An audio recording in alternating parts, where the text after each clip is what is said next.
Assalamualaikum warahmatullahi wabarakatuh. Pada kesempatan kali ini, saya akan mempresentasikan tentang teknologi pengolahan pangan pada kecap. Perkenalkan, nama saya Vika Fitriana, NPM 216900017. Sebelumnya, apa itu pengolahan makanan? Pengolahan makanan adalah serangkaian kegiatan dalam menangani makanan yang dimulai sejak pengadaan bahan makanan sampai penyajian makanan. Jadi, ini adalah sebuah proses di mana dari bahan mentah diolah menjadi bahan siap saji itu atau bahan yang bisa dimakan gitu. Nah, menurut Cecep tahun 2015 ada 5 unsur yang terdapat pada pengolahan makanan, yaitu tempat, orang, peralatan, makanan, dan metode proses pengolahan makanan. Nah, untuk kecap sendiri, kecap itu merupakan pangan hasil fermentasi yang biasanya berupa cairan dan berwarna coklat gelap dengan rasa asin, manis, atau kombinasinya yang digunakan sebagai penyedap makanan. Tentunya teman-teman sudah tidak asing dengan kecap ya. Lalu, pada umumnya, kecap itu memiliki bahan yaitu kedelai. Nah, karena perkembangan zaman itu semakin maju, jadi ada perkembangan lebih lanjut tentang pembuatan kecap, di mana bahannya itu sudah tidak kedelai, yaitu diganti dengan kecipir, kacang gude, ikan, atau air kelapa. Berikut teknologi pengolahan pada kecap. Yang pertama, kita akan melakukan sortasi kedelai. Sortasi itu apa sih? Sortasi itu pemisahan bahan yang sudah dibersihkan ke dalam berbagai fraksi kualitas berdasarkan karakter fisik, kimia, dan biologis. Nah, di sini itu kedelai akan diproses di mana kita akan memisahkan kedelai dari kotoran-kotoran seperti tanah, batu kecil, daun, batang, atau kulit kedelai atau biji yang rusak dan lain-lain. Yang kedua, kita akan memasuki perendaman. Di sini ya, perendaman dilakukan untuk menghidrasi biji kedelai dan membiarkan terjadinya fermentasi asam laktat secara alami agar diperoleh keasaman yang dibutuhkan untuk pertumbuhan fungi. Nah, biasanya itu di sini kita akan merendam kedelai di air bersih selama kurang lebih 7 jam. Lalu yang ketiga, kita akan memasuki perebusan yang pertama, di mana tujuannya untuk melunakkan kedelai sehingga mudah untuk difermentasi.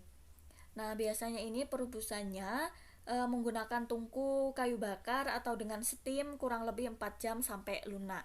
Setelah direbus, kita akan mendinginkan kedelai tersebut, di mana kita akan meniriskan hingga dingin di atas tampah selama kurang lebih 5 sampai 6 jam.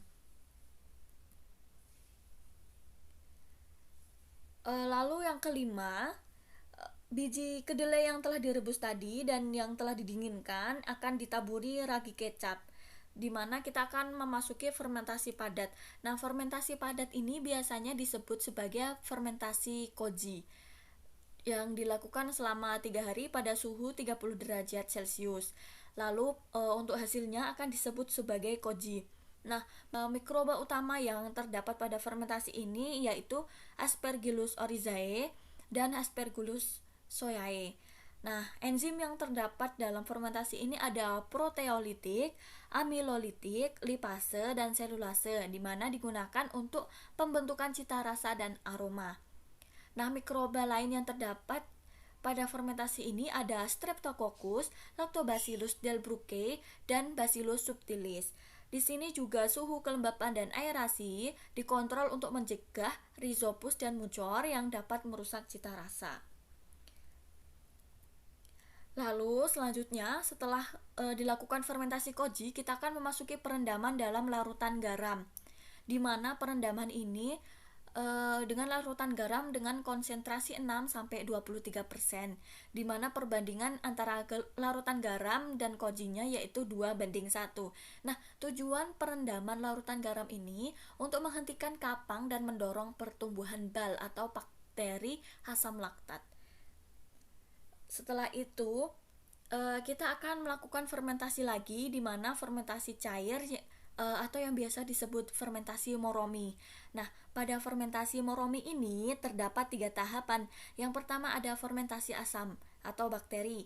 Nah, di sini bakteri yang digunakan yaitu bakteri asam laktat Lactobacillus delbrueckii dan Pediococcus soyae, di mana untuk meningkatkan keasaman sehingga mendorong pertumbuhan yeast.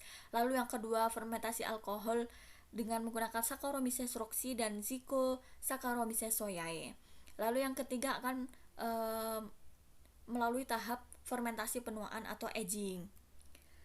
Nah, jadi kan tadi ada fermentasi dengan mikroba ya. Nah, mikroba ini tuh tujuannya untuk merombak protein menjadi asam-asam amino dan komponen rasa dan aroma serta menghasilkan asam. Selanjutnya setelah itu kita akan melakukan penyaringan, di mana penyaringan ini digunakan untuk di mana penyaringan ini dilakukan sehingga bertujuan untuk mendapatkan filtrat kedelai dan untuk ampasnya dipisahkan. Nah, penyaringan ini biasanya menggunakan saringan lembut atau kain halus. Lalu yang ke-9, kita akan memasuki perebusan yang kedua, di mana perebusan ini dilakukan untuk menambahkan gula dan bumbu, yaitu kecap plus bumbu, atau menambahkan rempah-rempah dan gula, di mana kita akan mendidihkan, lalu disaring, kemudian ditambah gula merah, selanjutnya dipanaskan kembali, dan terakhir disaring kembali. Nah, biasanya untuk bumbu atau rempah-rempah yang digunakan dalam penambahan kecap ini ada 1 keluak, 2 lengkuas, 3 sereh, 4 daun salam, 5 peka, dan takaran gulanya itu 750 gram per liternya. Yang ke-10, kita akan memasuki proses pengemasan dan pasteurisasi, di mana kita akan menyaring kecap dengan kain halus, lalu dituang ke dalam botol yang telah disteril, kemudian ditutup menggunakan alat penutup botol. Setelah itu, kita akan melakukan sterilisasi lagi dengan meletakkan botol ke dalam panci berisi air mendidih kurang lebih selama 30 menit. Jadi dalam proses pembuatan kecap, selain tahap-tahap yang telah saya paparkan tadi, juga harus dilakukan beberapa tahap proses pengujian agar dihasilkan kecap dengan kualitas yang terbaik dan layak untuk dipasarkan. Karena kecap ini sendiri berupa zat liquid, maka perlu dilakukan uji kekentalan cairannya dan juga perlu untuk melakukan uji analisa warna, baik pada bahan biji kedelainya maupun pada hasil produksinya, karena merupakan visualisasi baik atau buruknya kualitas dari suatu produk. Itulah materi yang dapat saya paparkan. Apabila ada kekurangan atau salah kata, saya mohon maaf dan terima kasih atas perhatiannya. Wassalamualaikum warahmatullahi wabarakatuh. Terima kasih.